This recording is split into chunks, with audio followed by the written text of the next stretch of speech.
That's off to the scrap pile.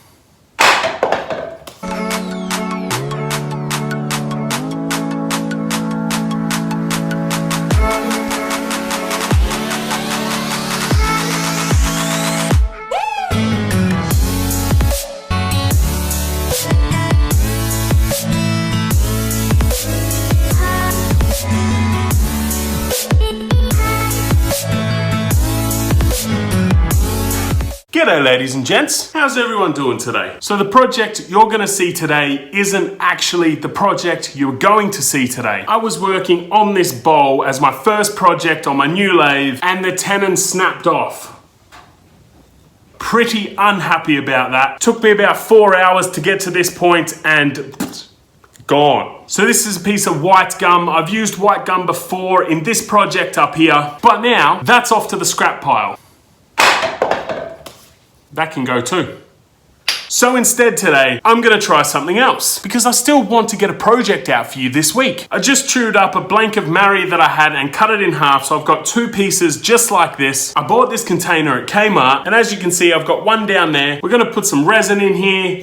That one's gonna go on top. Not all the way down there, probably up here somewhere. And inside the resin on the inside, I'm gonna put a little something in. Whenever I do a resin pour, there is always a little bit left over here and there. So instead of just leaving that in the cup to set and throw away, I've been putting those little leftovers into a mold. And that silicon mold produces these resin diamonds. Now I've got quite a few of these, all different colors. I've even got some clear ones and some with some funky stuff going on the inside.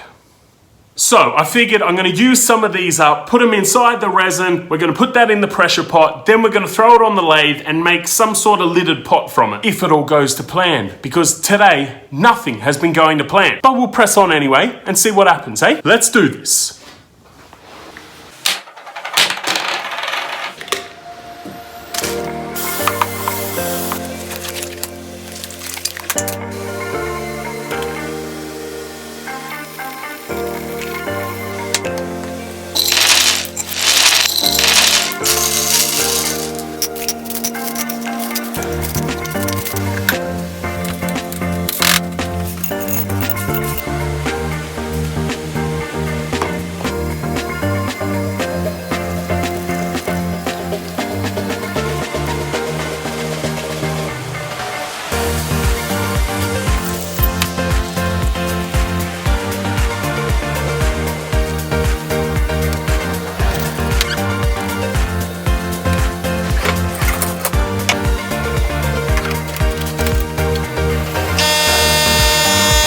Alright guys, so this is my first clear casting in my pressure pot. So fingers crossed this all goes to plan. I get a bit nervous putting things in the pressure pot because I can't monitor them, I can't see what's happening, I just have to wait and hope for the best. So I'm planning on leaving this under pressure overnight. Curiosity will probably get the better of me though, and I think in a few hours I'm probably going to sneak a peek. I will try and resist though. I ended up using way more of the diamonds than I planned on. I actually used them all, which wasn't what I thought would happen. I can make some more if I need them for something else. But this should turn out pretty damn cool. There's so many colors in there, and here's hoping the resin cures all right. It was a deep pour. I mixed up about 600 mil, which doesn't sound like too much, but it was quite a deep pour. So fingers crossed there's no cracks, and I'll get back at this tomorrow, and we can actually try and turn something that doesn't break on my new lathe. Can't wait.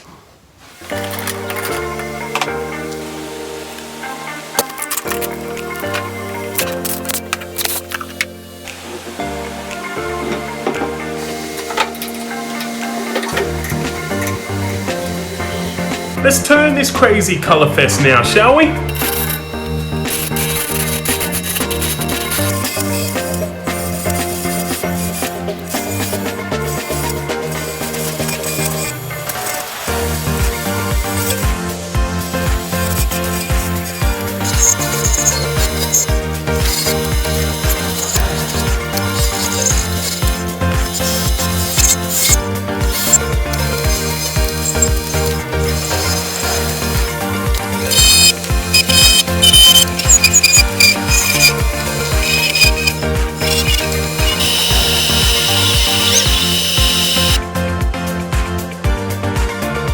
So there are very few finishes from U-Butte polishers that I have not tried yet, and I am very excited because this is one of them.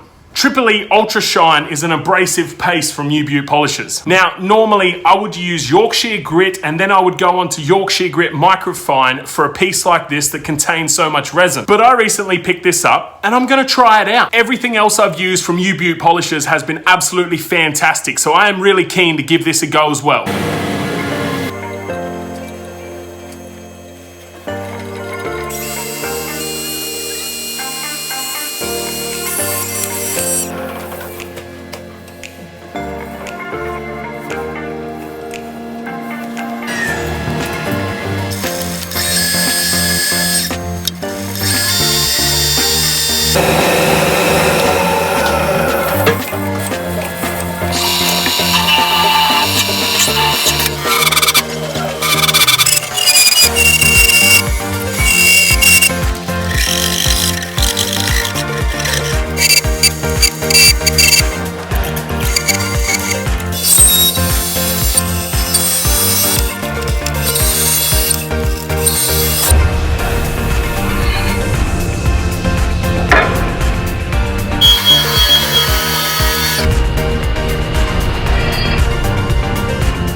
I want to hear from you guys down below in the comments section who remembers this piece. This was thrown in the scrap pile on my second YouTube video. Now that was over a year ago. I'll link that up here. But if you were around since that video, I just want to say thank you. For those who don't know, this is the part that split off from my branding iron when I was turning it. Those two go together just like that. Man, that was a long time ago. So I'm just about done with this littered pot, but there's one small detail left, a finial. And I think that this piece of scrap will do beautifully as a finial on this piece. The reason I'm going with this is because it's got the resin on the top, so it's that added little bit of extra color, which will blend in perfectly. I am yet to successfully turn a nice thin finial, and I've recently been inspired to try a finial by my friend Daryl over at Dreadnought Woodshop. I'll leave a link down below to his channel, so make sure you check it out. Daryl does some awesome art pieces with some wicked finials, and I want to try it out myself. I picked up this 1/4" spindle gouge specifically for this. Now you can see that tool is tiny. It's the Excelsior one, so it's supposed to be top notch. I don't really know, but I'm gonna give it a try and hope that it does the job. So let's try and make our first decent finial.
And with that, this project is done. I am super happy with the results on this one, man. Check that out.